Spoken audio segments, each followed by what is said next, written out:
Hello दोस्तों, जियो गुरुजी classes में आपका स्वागत है। मैं रोहित शर्मा, सब्जेक्ट अपना ज्योग्राफी। देखिए लेसन नंबर 8 आज हमारा शुरू होने वाला है। इसका नाम है अंतर्राष्ट्रीय व्यापार। देखिए अंतर्राष्ट्रीय व्यापार के बारे में आप सब जानते ही हैं। अंतर्राष्ट्रीय व्यापार एक ऐसा व्यापार होता है जिसमें दो देशों के बीच में व्यापार होता है। मतलब ये कि जब कोई देश किसी दूसरे देश के साथ में व्यापार करता है तो उसे अंतर्राष्ट्रीय व्यापार कहते हैं। ठीक है, तो ये आज हमारी अंतर्राष्ट्रीय व्यापार की परिभाषा है। देखिए व्यापार देखा जाए तो दो तरह के व्यापार होते हैं, एक अंतर्राष्ट्रीय और एक राष्ट्रीय। राष्ट्रीय व्यापार जो होता है वो तो देश के अंदर होता है, इसलिए उसको राष्ट्रीय व्यापार कहते हैं। और अंतर्राष्ट्रीय व्यापार होता है जो देश के बाहरी जो द्वीप होते हैं, महाद्वीप होते हैं, देश होते हैं, कुछ भी कह दीजिए, जो देश के बाहर जितनी भी कंट्रियां होती हैं उनके साथ में जब व्यापार का समझौता होता है, व्यापार का लेन देन होता है, तो उसे अंतर्राष्ट्रीय व्यापार के नाम से जानते हैं। देखिए अंतर्राष्ट्रीय व्यापार सभी देशों के लिए लाभदायक है। उसका कारण यह है क्योंकि कोई भी देश आत्मनिर्भर नहीं है। इसका कारण ये क्योंकि हर देश के अंदर वो खनिज संपदा मौजूद नहीं है जो दूसरे देश के पास में है।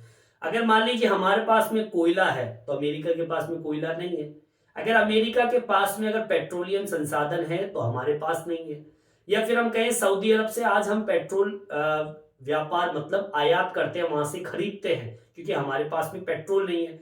तो कुल मिला के बात यह है कि आत्मनिर्भर तो कोई भी नहीं है। अगर मान लीजिए सऊदी अरब अगर हमको तेल देता है तो हम उनको खाद्य सामग्री देते हैं, जैसे कि गेहूं, चावल, सब्जी, XYZ। ठीक है, तो कुल मिला के बात यह है कि ऐसे मत समझिए कि सऊदी अरब बहुत पैसे वाला है, बहुत बड़ी विकसित कंट्री है। नहीं, वो भी आत्मनिर्भर नहीं है। उसको भी हम खाने का सामग्री देते हैं क्योंकि वहां पर खाद्यान्न उत्पन्न नहीं होता।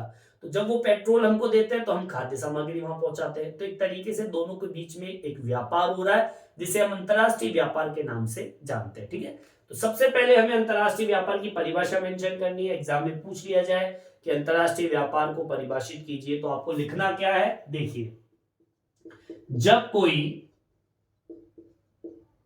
देश दूसरे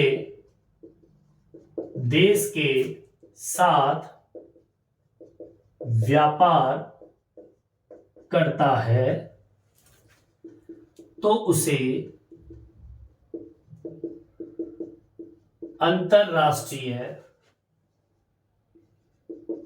व्यापार कहते हैं। ठीक है, मतलब ये जब कोई देश दूसरे देश के साथ में व्यापार करे तो उसे अंतरराष्ट्रीय व्यापार कहते हैं। और अंतरराष्ट्रीय व्यापार होने का कारण क्या है? अंतरराष्ट्रीय व्यापार इसलिए करते हैं क्योंकि सभी देशों को इससे फायदा है और कोई भी देश आत्मनिर्भर नहीं है, तो अपनी आवश्यकताओं को पूरा करने के लिए अंतरराष्ट्रीय व्यापार की जाती है। ठीक है, लिख देंगे अंतरराष्ट्रीय व्यापार सभी देशों के लिए लाभदायक है क्योंकि कोई भी देश आत्मनिर्भर नहीं है। ठीक है, अपनी आवश्यकता को पूरा करने के लिए अंतरराष्ट्रीय व्यापार किया जाता है।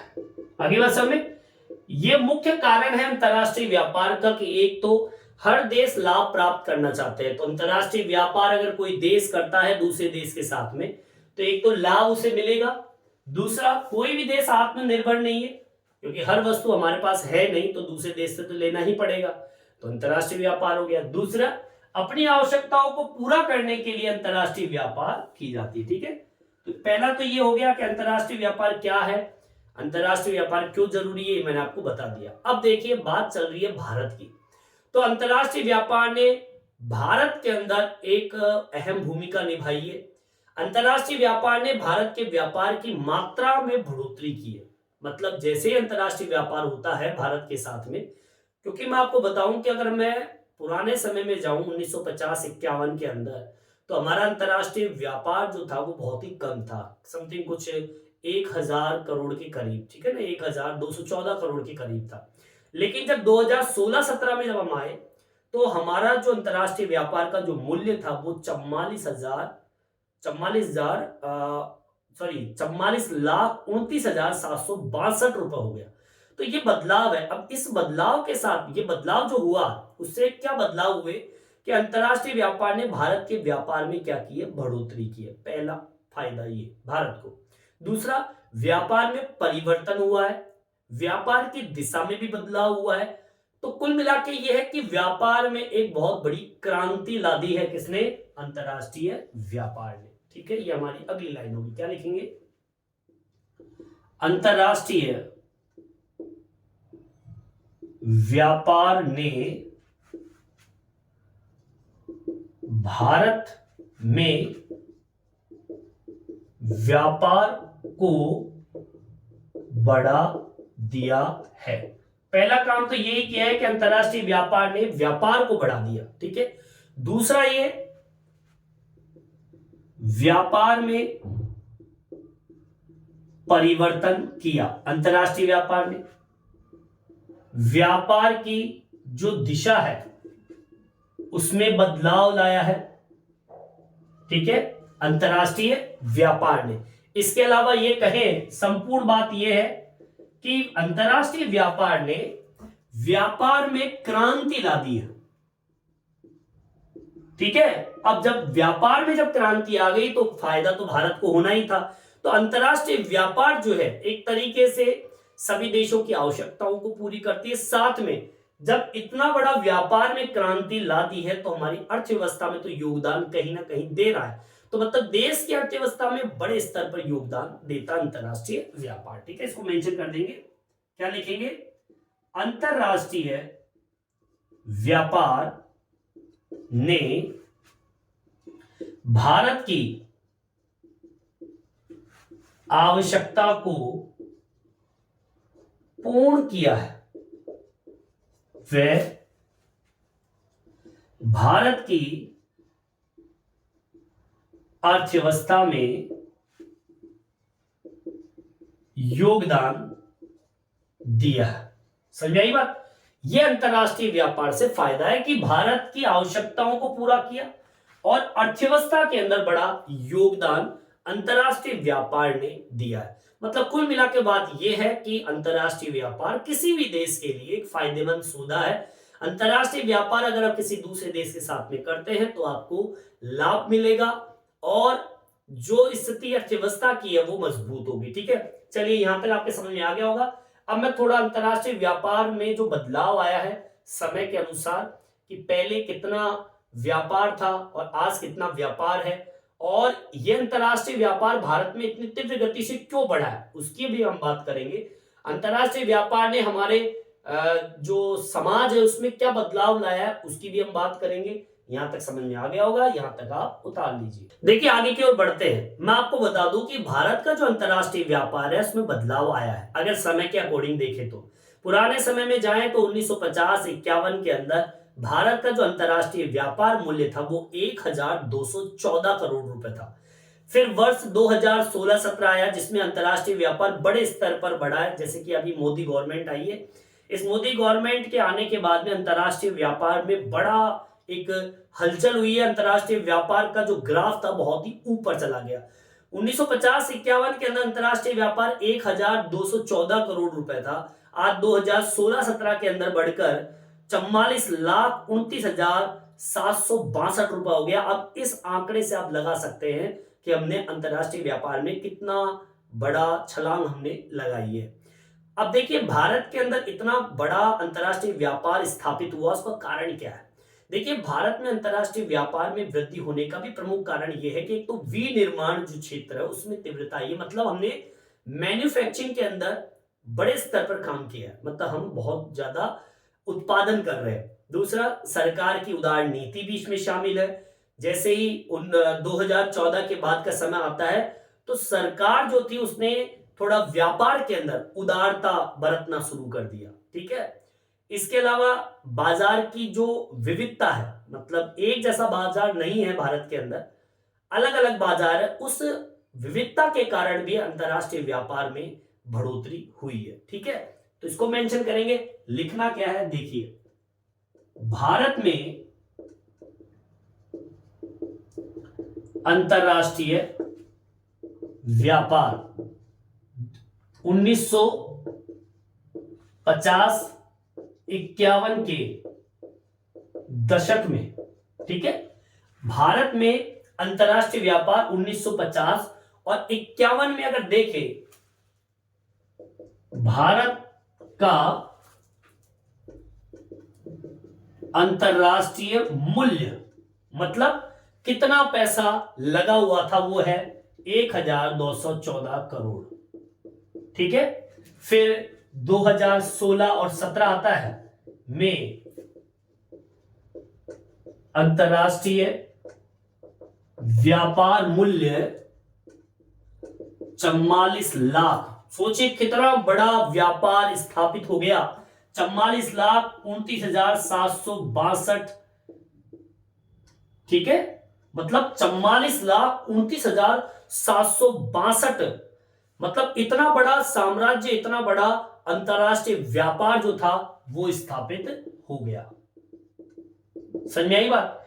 तो ये बदलाव है अंतरराष्ट्रीय व्यापार के अंदर। ठीक है, अब अंतरराष्ट्रीय व्यापार क्यों बढ़ा उसकी बात कर लेते हैं। मैंने भी बताया आपको, भारत में अंतरराष्ट्रीय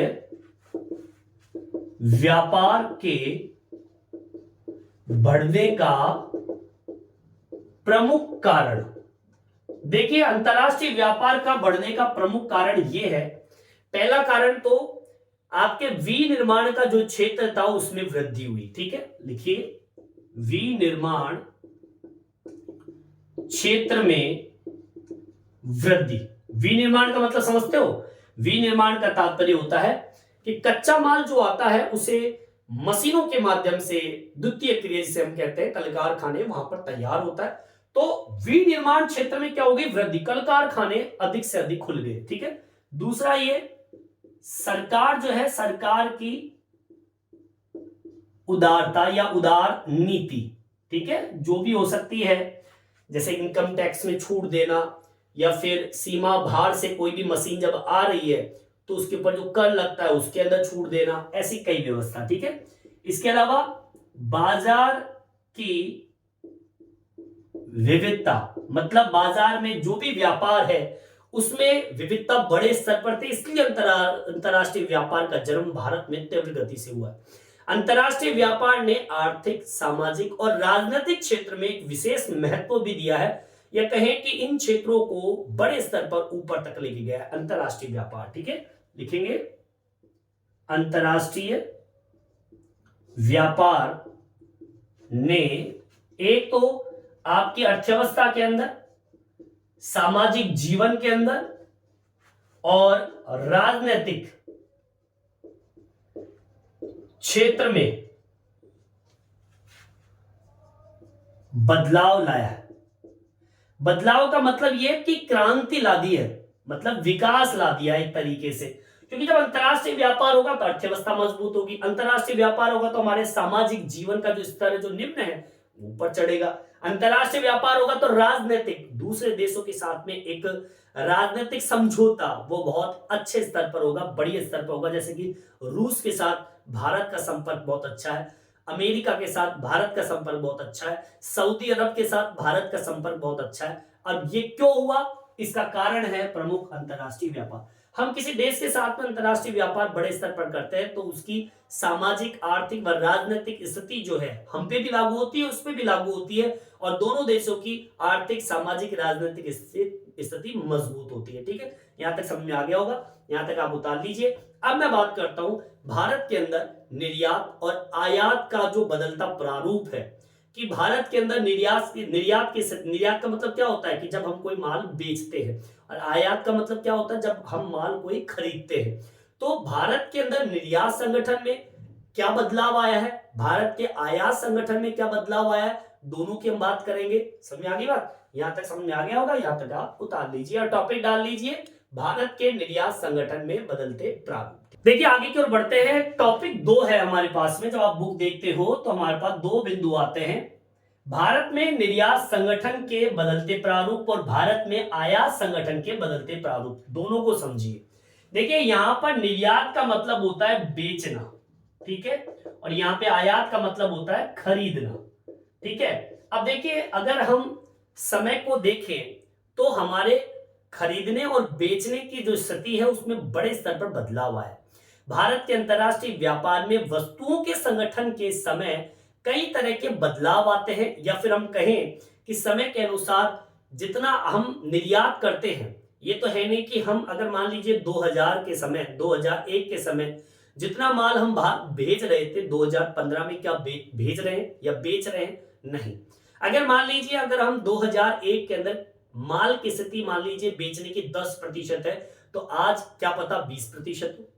तो ये तो निर्यात की बात हुई। जैसे आयात की हम बात कर लें, जैसे कि मान लीजिए जब हमारे पास में हरित क्रांति नहीं थी तो हमारे पास खाद्य आपूर्ति के लिए हमारे पास लोगों को खाना खिलाने के लिए खाद्य नहीं था, तो हम क्या करते थे? हम बाहर से आयात करते थे, ठीक है। जब हरित क्रांति विकसित हो गई, हमारे पास खाद्य आपूर्ति बड़े स्तर पर हो गई, तो हमने आयात पर क्या कर दिया? रोक लगा दिया, मतलब बाहर से लाना हमने बंद कर दिया। तो आता तो है लेकिन उसमें गिरावट आ गई प्रतिशत। तो ये तरीके से बदलाव, उस बदलाव की मैं बात कर रहा हूं। तो सबसे पहले तो हम निर्यात संगठन की बात करेंगे कि समय के अनुसार किन किन चीजों के अंदर निर्यात के अंदर बदलाव आया। अगर मैं बात करूं कृषि और कृषि उत्पादनों के हिस्से की, तो वो हिस्सा घटा है, ठीक है। जबकि पेट्रोलियम और पेट्रोलियम अपरिष्कृत जो उत्पादन होते हैं उन वस्तुओं में वृद्धि हुई है। मतलब हम अगर निर्यात कोई वस्तु कर रहे हैं तो कृषि नहीं कर रहे। पुराने समय की बात करें, कृषि उत्पादन में भी कमी आई है, पेट्रोलियम और उससे संबंधित जो उत्पादन है उसमें वृद्धि हुई है। या फिर हम कहें कि जितने भी अयस्क खनिज होते हैं या निर्मित सामान, अयस्क खनिजों से निर्मित जो सामान होते हैं, वर्ष 2019 और 10 या 10-11 की बात करूं या फिर 15-16 की बात करूं तो व्यापार स्थिर सा रहा है, ठीक है ना।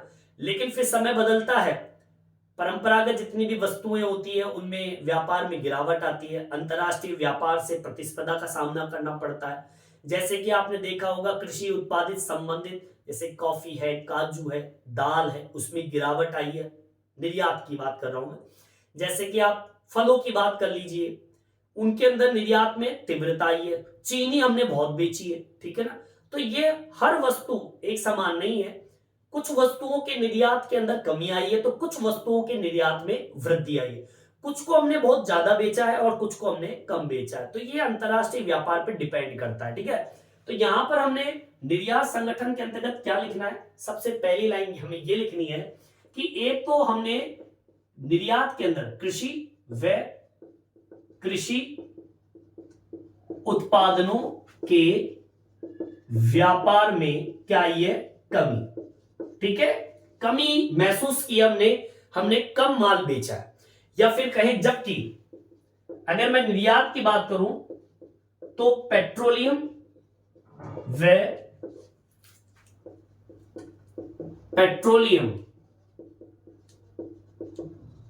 अपरिष्कृत वस्तुओं में क्या हुई है? वृद्धि हुई है। चाहे कुछ प्रतिशत ही हो, चाहे कुछ पॉइंटों में हो, लेकिन ये बदलाव देखा गया है। अगर मैं बात करूं अयस्क खनिजों की या उससे बनने वाले वस्तुओं की, ठीक है, या तो जमीन से निकला हुआ खनिज हो या खनिजों से बनी हुई वस्तु हो, इन सामानों का हिस्सा जो है वो 2009 में, 10 और 11 में और 16-17 के अंदर जो लगातार व्यापार जो रहा है वो स्थिर रहा है, ना तो ऊपर गया वो या फिर नीचे गया है, बराबर सा चला है, ठीक है ना। तो क्या लिखना है? अयस्क खनिज या कहे खनिज वस्तु के सामानों के हिस्से में 2010 व 11 की बात कर ले, ठीक है। या फिर 9-10 और 2010 और 11 तथा 2016-17 में लगातार व्यापार में क्या रही है, स्थिरता रही है। मतलब यह है कि हमने अयस्क खनिज और खनिज वस्तु जो है उसमें ना तो हम ऊपर गए ना ही नीचे गए। इस समय एक व्यापार जो रहा है वो स्थिर अवस्था में व्यापार रहा है। समझ में आई बात। अगर मैं परंपरागत वस्तुओं के व्यापार की बात करूं तो उसमें गिरावट आई है। उसका कारण क्या है, अंतरराष्ट्रीय प्रतिस्पर्धा। अब परंपरागत वस्तुएं कैसे, जो पुरानी वस्तुएं हो सकती है, कोई खाने पीने की वस्तु हो सकती है, जैसे कहें प्राथमिक जो क्रिया से प्राप्त लकड़ी का सामान हो सकता है, सजावटी सामग्री हो सकती है, शहद हो सकता है, कुछ भी हो सकता है जो प्राथमिक क्रिया से जुड़ा हुआ है, जो हम जंगल से जो प्राप्त करते हैं उन्हें कहते हैं परंपरागत वस्तु। उससे बनने वाली या प्राथमिक क्रिया से बनने वाली वस्तुओं के व्यापार में गिरावट आई है, क्योंकि प्राथमिक जो क्रिया है वो धीरे धीरे क्या हो गई, समाप्त हो गई। दूसरा, द्वितीय तृतीय क्रिया शामिल हो गई, उसका प्रभाव ज्यादा हो गया। और दूसरी तीसरी चीज है कि अंतरराष्ट्रीय व्यापार का प्रतिस्पर्धा बहुत बढ़ गया भारत के साथ में। तो इसलिए जो परंपरागत वस्तु का जो व्यापार था उसमें धीरे धीरे क्या आ गई, गिरावट आ गई। ठीक है, लिख देंगे इसको भी। परंपरागत वस्तुओं के व्यापार में गिरावट आई, कारण अंतरराष्ट्रीय प्रतिस्पर्धा, मतलब कंपटीशन बहुत ज्यादा बढ़ गया। समझ में आई बात। इसके अलावा सुनिए, जितने भी कृषि उत्पाद है, कृषि उत्पाद की अगर हम बात करें तो जैसे कि कॉफी है, कॉफी के बीज होते हैं, काजू हो सकता है, ठीक है, इसके अलावा दाल हो सकती है।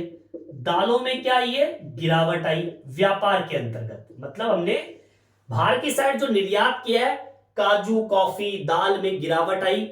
लेकिन इस जगह जबकि जितने भी पुष्प है, फल हो सकते हैं, ठीक है ना, या फिर हम कहें समुद्री उत्पाद हो सकते हैं, उत्पादनों में व्यापार में क्या हुई है, वृद्धि हुई है।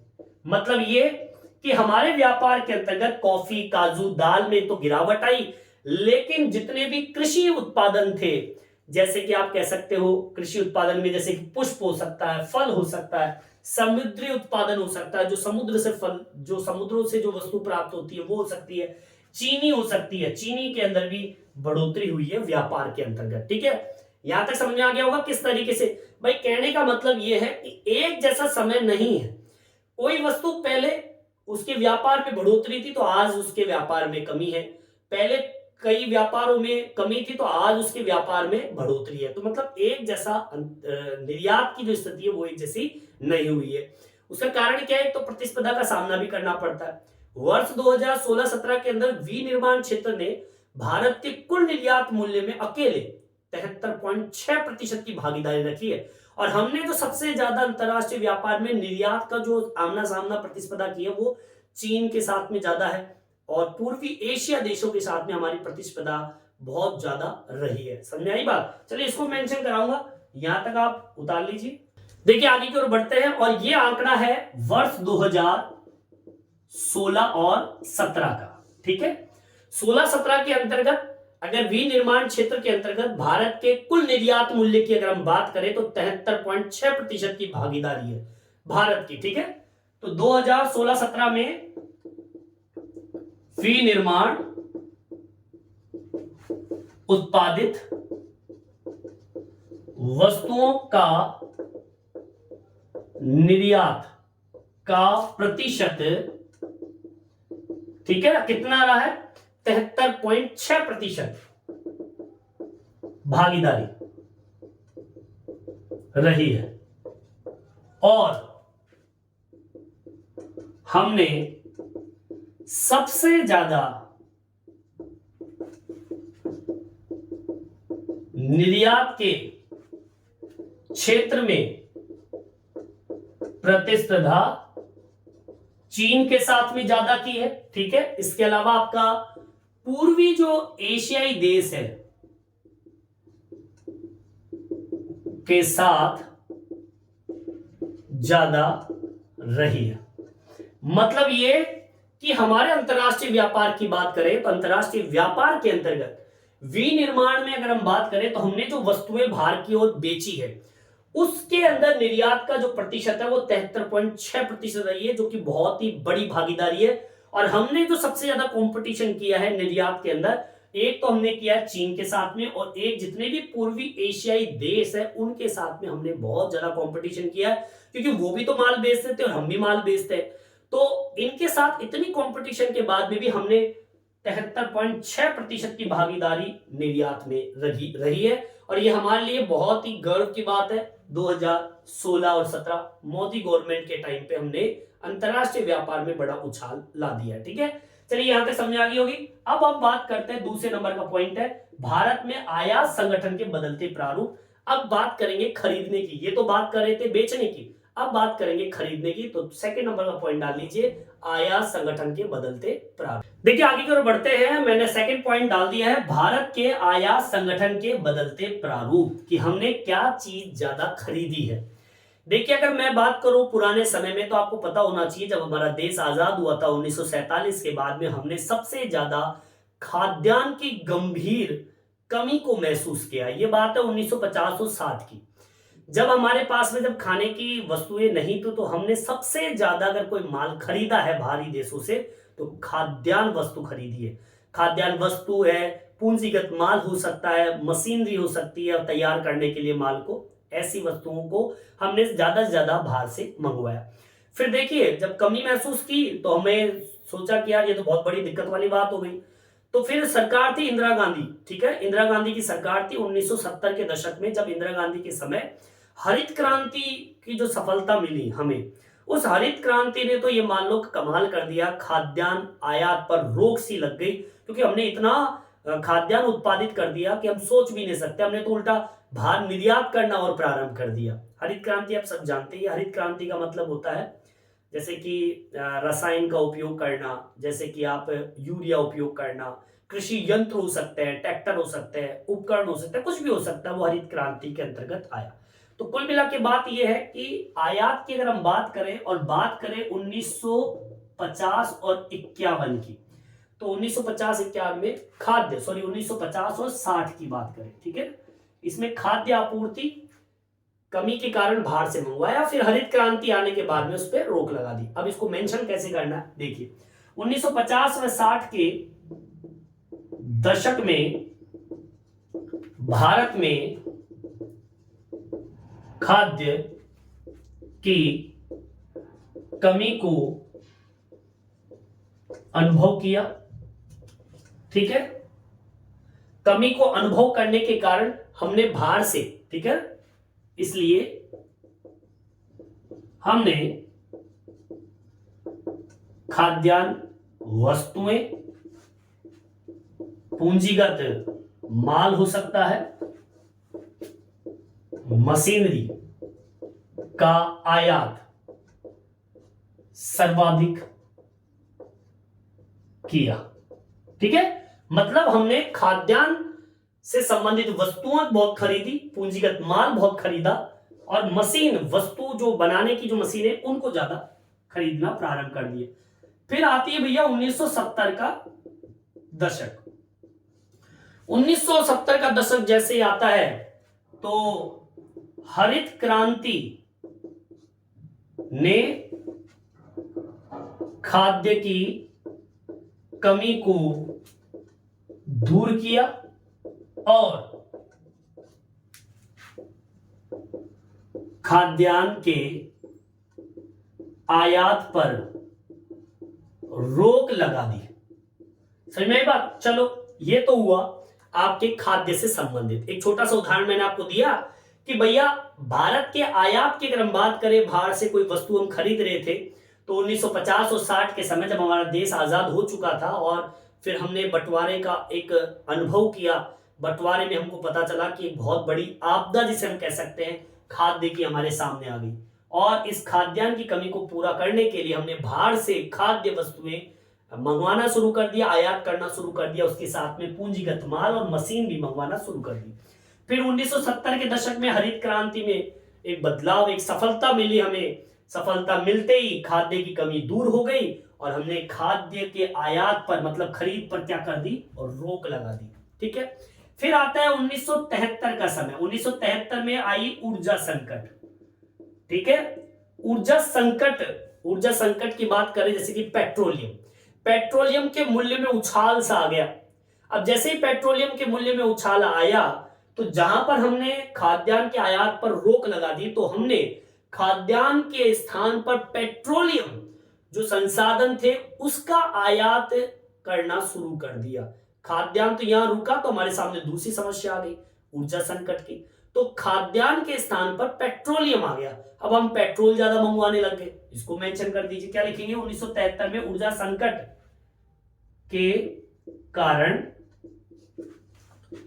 खाद्य आयात के स्थान पर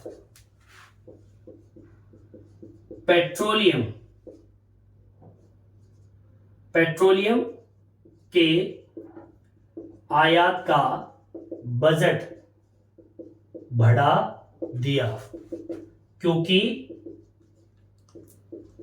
पेट्रोलियम के मूल्य में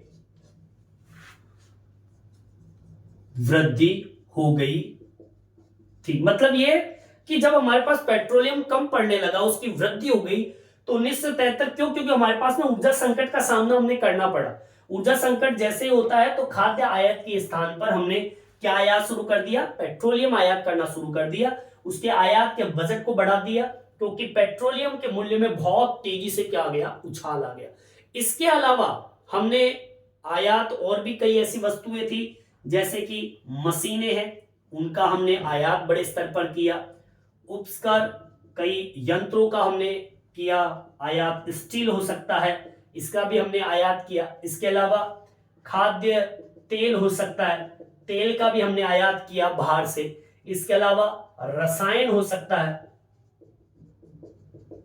ठीक है, मतलब एक तरीके से हमने इन वस्तुओं का आयात बड़े स्तर पर करना प्रारंभ कर दिया। अब देखिए, ये आयात की वजह से हमारे एक तरीके से कहें कि हमारे जीवन को बेहतर भी, ऐसी बात नहीं है कि आयात करने से हमें नुकसान भी है, फायदा भी है। क्योंकि बाहर की वस्तु जब हमारे पास आती है तो हमारे औद्योगिकरण में विकास होता है, बेहतर जीवन जो होता है उसमें विकास होता है। इसके अलावा अंतरराष्ट्रीय व्यापार में बढ़ोतरी, क्योंकि घरेलू जो क्षेत्र थे उसकी मांग बढ़ने लगी। फिर उसके बाद में समय बदला, खाद्य तेलों के आयात में गिरावट आने लगी, क्योंकि हमारे पास भी खाद्य तेल और उत्पादित होने लगा। इसके अलावा भारत ने उनको कौन कौन सी चीजें आयात की, जैसे कि मोती हो सकता है, उपरत्न हो सकते हैं, सोना हो सकता है, चांदी हो सकता है, धातु हो सकती है। ऐसी कई वस्तुओं का आयात भारत ने करना शुरू कर दिया। ठीक है, इसकी भी हम बात करेंगे। यहां तक समझ में आ गया होगा, ये सारे आयात हमने किए, किस तरीके से समय के बदलाव होते होते किस तरीके से आयात हमने करना किया। पहले हमने खाद्य वस्तु आयात की, हरित क्रांति के बाद उसको बंद कर दिया। फिर ऊर्जा संकट आ गया हमारे सामने, तो खाद्यान्न की जगह पेट्रोलियम संसाधन का आयात करने लगे। उसके साथ में हमने मशीनों का भी आयात किया, हमने वस्तु स्टील, खाद्य तेल, रसायन का भी आयात करने लगे। ठीक है, और भी बताऊंगा आपको, यहां तक उतार लीजिए आप लोग। देखिए आगे की ओर बढ़ते हैं, और क्या क्या वस्तुएं आयात की भारत ने। देखिए आगे, भारत ने